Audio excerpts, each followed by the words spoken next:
drugs ভাং লোৱা দেখা পাইছে আপোনালোকে প্ৰতিবাদ কৰক আপোনালোকে আৰক্ষীসকলৰ লগত আমাৰ যোগাযোগ কৰক প্ৰশাসনৰ লগত যোগাযোগ কৰক বুজি পাইছেনে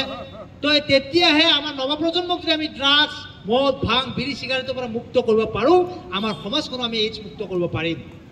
4 নম্বৰ কাৰণ অসুৰক্ষিত যৌন সম্ভোগ আমি সুৰক্ষিতভাৱে যৌন সম্পৰ্ক কৰিব লাগে কি হল সুৰক্ষা মানে বুজি পোৱা নাই আচ্ছা আৰু তাবিজ বিক্ৰী কৰিব আছে এই চেন্ডেল কিয় পিন্ধিছে আমি জোতা কিয় পিন্ধি আছো এই শিলগুটি পিন্ধিব পাৰে হয়নে নহয় বঢ়িয়া এই বৰষুণ দিলে আমি ছাতিটো কিয় লওঁ বৰষুণৰ পৰা বাচিবৰ কাৰণে হয়নে এই বাইক চলালে হেলমেটটো কিয় পিন্ধো মাথা সেফটিৰ কাৰণে সেইটোৱে সুৰক্ষা মই সেইটো সুৰক্ষাৰ কথাই কৈছো বুজি পাইছে না বুজাই দে এবাৰ ৰাইজক বুজাই দে এবাৰ কারবাই যদি জন হোমওয়ার্ক করবা যায় হাতে ছাতি লবি ওরের জুতা পিন্ধিবি আর মাথা হেলমেট নিয়া যাবি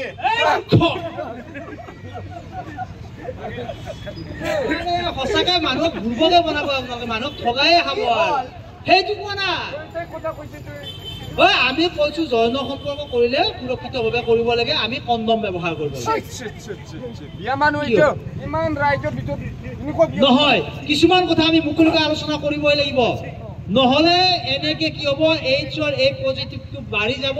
আৰু আমি সকলোৱে এদিন পজিটিভ হৈ যাম বুজি পাইছেনে গতিকে ৰাইজ কিছুমান কথা মুকলিকৈ আলোচনা কৰিব লাগিব আপোনালোক সজাগ হওক সচেতন হওক আমাৰ উঠি অহা প্ৰজন্মক ড্ৰাগছৰ পৰা মদ ভাং বিড়ি চিগাৰেটৰ পৰা মুক্ত কৰক আপোনালোকে সজাগ হলেহে